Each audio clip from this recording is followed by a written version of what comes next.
একটি চলচ্চিত্র মুক্তির আগে সেই চলচ্চিত্রকে ঘিরে থাকে অনেক ধরনের পরিকল্পনা। সবথেকে যে বড় বিষয়টি চলচ্চিত্র নির্মাতাদের মাথায় রাখতে হয় সেটি হচ্ছে মার্কেটিং। তবে মার্কেটিং সাধারণত দুই ধরনের হয়ে থাকে, একটি পজিটিভ মার্কেটিং ও আরেকটি নেগেটিভ মার্কেটিং। তবে পজিটিভ মার্কেটিংয়ের থেকে নেগেটিভ মার্কেটিং ফলপ্রসূ হয় দ্রুত ও এখানে টাকার অঙ্কটাও থাকে অনেক বেশি। তবে এই দ্রুত ফলাফল ও অতিরিক্ত টাকার জন্য আজকাল অভিনেত্রীরা অনেক ঘৃণিত কাজ করতেও দ্বিধা হারিয়ে ফেলছেন, যার অন্যতম একটি উদাহরণ ধর্ষণের শিকারে মৃত তনুর গ্রাফিতিতে মেহজাবিনের পোস্টার লাগানো। গেল 18 ডিসেম্বর তনুর গ্রাফিতিতে মেহজাবিন পোস্টার লাগিয়ে সোশ্যাল মিডিয়ায় সমালোচনার মুখে পড়েন। পরবর্তীতে সেখানে এসে তিনি পোস্টার নিজ হাতে ছিঁড়ে সবার কাছে ক্ষমা চান এবং এ বিষয়ে নিজের ফেসবুকেও একটি পোস্ট করেন তিনি। কিন্তু ক্ষমা চাওয়ার সেই ভিডিওটি লক্ষ্য করলেই দেখা যায় ক্ষমা চাওয়ার সময়ও মেহজাবিনের মুখে হাসির ছাপ লেগেছিল। মেহজাবিনের এই সকল কাজই ছিল নেগেটিভ মার্কেটিংয়ের মাধ্যমে মুভি প্রচারের একটি অংশ। মেহজাবিনের যেই ভিডিওর মাধ্যমে এই পোস্টার লাগানোটি ভাইরাল হয় সেটি একটু বিশ্লেষণ করলেই মার্কেটিংয়ের বিষয়টি স্পষ্ট বোঝা যায়।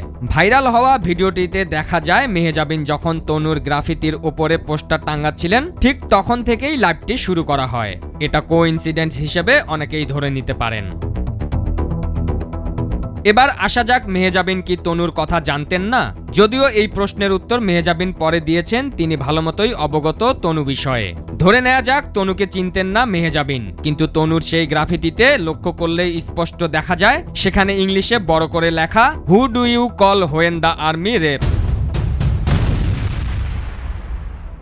এটি ধর্ষণজনিত একটি গ্রাফিতি। এটি শিক্ষিত যে কেউ দেখলেই অনায়াসে বুঝে যাবে দেশের জন্য এটি একটি সেনসিটিভ ইস্যু। অথচ মার্কেটিং করতে আসা মেহজাবিন নাকি বুঝলেন না। বর্তমানে মুভির প্রমোশনের জন্য অভিনেত্রীরা এরকম জঘন্য কাজ প্রায়ই করে থাকেন এবং পরবর্তীতে সেই বিষয় নিয়ে সবার কাছে মাপ চেয়ে নেন। অভিনেত্রীরা আগে থেকেই মাপ চাইতে প্রস্তুত থাকেন, কারণ তারা জেনে বুঝেই এই কাজগুলোতে মোটা অঙ্কের টাকার বিনিময়ে রাজি হন। এর আগে সাদিয়া আয়মান ভূত নিয়ে নিজে লাইভে এসে কান্নাকাটি করে নাটকের প্রমোশন করেন এবং পরবর্তীতে ক্ষমা চান সবার কাছে। নেগেটিভ মার্কেটিং চলচ্চিত্র প্রচারণার একটি অংশ, কিন্তু সেটা দেশের সেনসিটিভ ইস্যু, মানুষের স্পর্শকাতর বিষয়। ধর্ষণের শিকার হওয়া তনুর মতো মেয়েদের কেন বেছে নেওয়া হচ্ছে সেটিই প্রশ্ন থেকে যায়।